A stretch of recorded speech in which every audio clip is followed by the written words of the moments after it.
बिस्मिल्लाहिर्रहमानिर्रहीम। अस्सलाम वालेकुम दोस्तों, मैं हूं होम्योपैथिक डॉक्टर कमाल और आप देख रहे हैं मेरा यूट्यूब चैनल कमालात होम्योपैथी। दोस्तों, इस चैनल पर मैं आपके साथ शेयर करता हूं मुख्तलिफ अमराज के लिए बेहतरीन होम्योपैथिक कॉम्बिनेशंस। आज जिस मर्ज़ के लिए मैं अपना कॉम्बिनेशन आपके साथ शेयर करूंगा वो है एंजाइना। एंजाइना एक हार्ट डिजीज़ है और हम इस वक्त हार्ट के ऊपर वीडियो की एक सीरीज़ बना रहे हैं। ये भी उसी सिलसिले की एक कड़ी है। एंजाइना क्या होता है? एंजाइना दोस्तों दिल का दर्द है। होता ये है कि दिल को जो खून सप्लाई करने वाली आर्टरीज़ होती हैं, कोरोनरी आर्टरीज़, वो तंग हो जाती हैं, जिसके नतीजे में दिल को वाफिर मकदार में खून नहीं मिल सकता और खून नहीं मिलता है तो ऑक्सीजन भी नहीं मिलती है। जैसे हमारे पूरे जिस्म को ऑक्सीजन की ज़रूरत होती है, इसी तरह दिल को भी ऑक्सीजन की ज़रूरत होती है। जब उसको ऑक्सीजन पूरी तरह नहीं मिलती है तो वो सेल्स जो दर्द को महसूस करते हैं वो एक्टिवेट हो जाते हैं और इंसान के जिस्म में, सीने में दर्द होने लगता है। ये दर्द आहिस्ता आहिस्ता फैलकर बाज़ दफ़ा कंधे में, हाथ में भी चला जाता है। इसके अलावा गर्दन में, बैक में और जबड़े में भी ये दर्द महसूस होता है। ये एंजाइना होता है। एंजाइना की मोटी मोटी दो किस्में होती हैं। पहली किस्म होती है स्टेबल एंजाइना, इसको एंजाइना पिक्टोरिस भी कहते हैं। दूसरी होती है अनस्टेबल एंजाइना। अनस्टेबल एंजाइना में अचानक दर्द होता है और बहुत सीरियस होता है और ख़तरनाक हो सकता है। लेकिन जो स्टेबल एंजाइना होता है उसमें जब आदमी चलता फिरता है, जब दिल को ज़्यादा खून की ज़रूरत पड़ती है और ज़्यादा खून नहीं मिलता है तो दर्द होना शुरू हो जाता है। लेकिन इसमें जैसे ही आदमी आराम करने के लिए बैठ जाता है, थोड़ी देर में इसका दर्द कम हो जाता है या ख़त्म हो जाता है। दोस्तों, होता ये है कि खून की नालियों में कोलेस्ट्रॉल आहिस्ता आहिस्ता जमने लगता है, जिसकी वजह से इंटरनल जो डाया होता है शरीयान का या आर्टरी का, वो कम हो जाता है। इसके नतीजे में खून का फ्लो कम हो जाता है। अब अगर किसी के शरीयानें तंग हो गई हों तो उसको क्या अलामत होंगी? जब खून की सप्लाई कम होती है तो सबसे पहले तो ये होता है कि उसको दर्द महसूस होने लगता है सीने में, हाथ में, गर्दन में, पीठ में और जबड़े में। इसके साथ साथ उसको पसीना भी आने लगते हैं, पसीने बहुत आने लगते हैं, ठंडे पसीने छूट जाते हैं।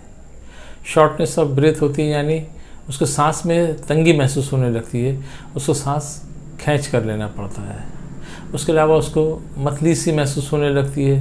बाज़ लोगों में एब्डोमिनल पेन भी, यानी पेट का दर्द भी होने लगता है।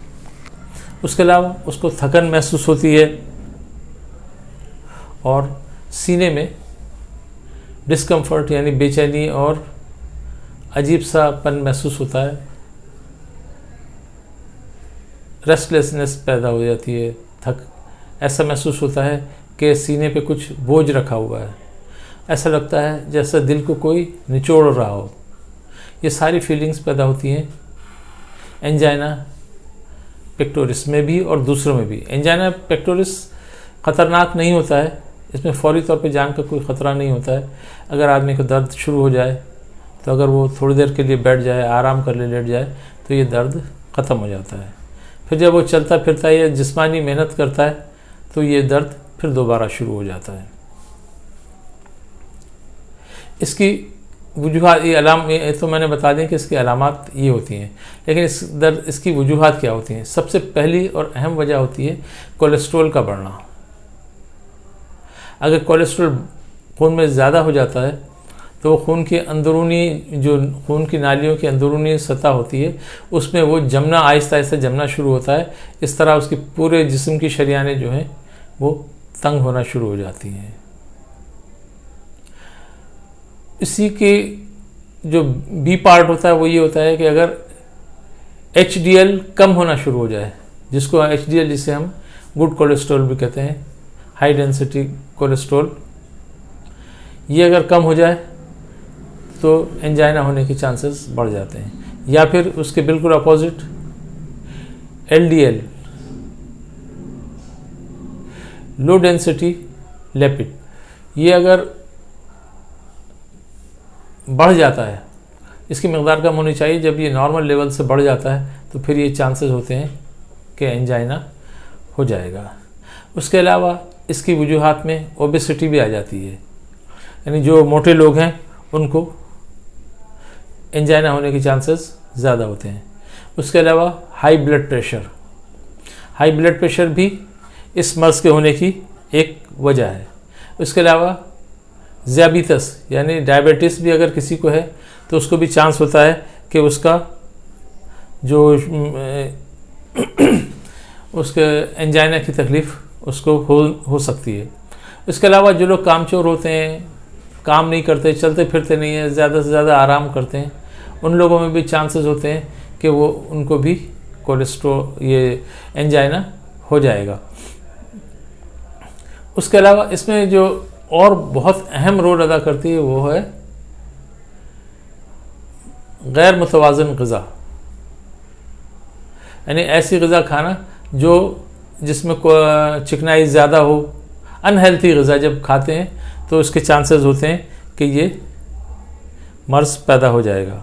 उसके अलावा ओल्ड एज में भी जैसे जैसे उम्र बढ़ती चली जाती है तो वैसे वैसे ही चांस होता है कि ये एंजाइना का मर्ज़ लाहक हो जाएगा। मर्दों में 40 साल के बाद आमतौर पे हो जाता है, चांस होता है कि बढ़ जाएगा, और लेडीज़ में 55 साल की उम्र के बाद चांस होता है कि उनको भी एंजाइना हो जाएगा। उसके अलावा फैमिली हिस्ट्री भी बहुत अहम होती है। अगर ख़ानदान में ज़्यादातर लोगों को, बाप को, भाइयों को, चचाओं में से किसी को अगर ये एंजाइना की तकलीफ़ रही है तो हो सकता है कि मरीज़ को, उस आदमी को भी जिसके ख़ानदान में फैमिली हिस्ट्री में ये मर्ज़ मौजूद है, उसको भी ये मर्ज़ हो जाए। स्मोकिंग भी एक बहुत बड़ा फैक्टर है जो इस मर्ज़ को पैदा करने का सबब बनता है। अगर किसी को ये मर्ज़ लाहक हो जाए तो उसके लिए बेहतरीन अद्वियात मौजूद हैं जो इसको सही कर देती हैं। हमारे पास होम्योपैथी में 2 मदर टिंचर हैं और 2 पोटेंसीज़ हैं जो दोनों को अलग अलग दिया जाता है, जिससे ये मर्ज़ मुकम्मल तौर पर सही हो जाता है। पहली दवा है पोटेंसी की शक्ल में, उसमें हम देते हैं एकोनाइट 30 पोटेंसी और स्पाइजेलिया 30 पोटेंसी। इन दोनों को इक्वल क्वांटिटी में मिलाकर 10 झटके देते हैं और 1 पोटेंसी बना लेते हैं। इससे हम ग्लोब्यूल्स बना कर देते हैं। अगर बहुत बार बार तकलीफ़ हो रही है, जल्दी तकलीफ़ हो रही है, तो इस दवा को जल्दी जल्दी दोहरा देते हैं, यानी 1-1 घंटे के बाद या आधे घंटे के बाद इस दवा को देते हैं, जिससे घबराहट भी दूर हो जाती है, पल्स जो तेज़ अगर चल रही है तो वो भी सही हो जाती है और दिल को सुकून मिल जाता है। अगर नॉर्मल हो जाए तो फिर ये सुबह, दोपहर, शाम, रात 4 मरतबा 4 खुराकें दिन में यौमिया दी जाती हैं। इस दवा का दूसरा पार्ट है जिसमें मदर टिंचर्स देते हैं। उसमें सबसे अहम मदर टिंचर है अर्जुना। अर्जुना एक हार्ट के लिए बेहतरीन मदर टिंचर है जो कोलेस्ट्रॉल को कंट्रोल करता है और अंदरूनी तौर पर जो कोलेस्ट्रॉल की वजह से जो अंदर जमा हो गया है, जिसकी वजह से नालियाँ तंग हो गई हैं, इन नालियों को ये खोल देता है। ये एक बेहतरीन मेडिसिन है। इसके 10-10 खतरे थोड़े से पानी में डालकर सुबह, दोपहर, शाम 3 मरतबा पी लेना चाहिए। दूसरी दवा जो मदर टिंचर की शक्ल में हम देते हैं वो है क्रेटेगस। क्रेटेगस हार्ट की बेहतरीन दवा है। ये दिल के पट्टों को, दिल को, वाल्व को, खून की नालियों को, सबको तक़वियत देती है, दिल को मजबूत कर देती है। तो इस दवा के भी 10 खतरे सुबह, 10 दोपहर, 10 शाम 3 मरतबा पानी में डालकर पीने के लिए देते हैं। उसके साथ साथ अगर ब्लड प्रेशर भी बढ़ा हुआ है तो एक तीसरा मदर टिंचर भी हम देते हैं वो है रावेल्फिया। रावेल्फिया मदर टिंचर 10 कतरे सुबह, 10 दोपहर, 10 शाम 3 मरतबा थोड़े से पानी में डालकर पिला देते हैं। इससे ब्लड प्रेशर भी सही रहता है, हार्ट को भी तक़वियत मिलती है और इस मर्ज से निजात भी मिल जाती है। लेकिन इस कॉम्बिनेशंस को काफ़ी दिन तक इस्तेमाल करना पड़ता है, कम से कम 3-4 महीने इसको इस्तेमाल करना पड़ता है। उसके बाद देखते हैं कि क्या कंडीशन है, तो फिर बाज़ दफ़ा अलामतों के लिहाज से दवाएं तब्दील करके दी जाती हैं, लेकिन इन दवाओं को मिक़दार कम करके, क्वांटिटी थोड़ी कम करके इन दवाओं को जारी रखा जाता है। दोस्तों, ये था आज का वीडियो। अगर ये वीडियो आपको पसंद आया तो इसको लाइक कर लीजिए, शेयर कर लीजिए। दोस्तों, मैं शाह फैसल कॉलोनी कराची में प्रैक्टिस करता हूँ।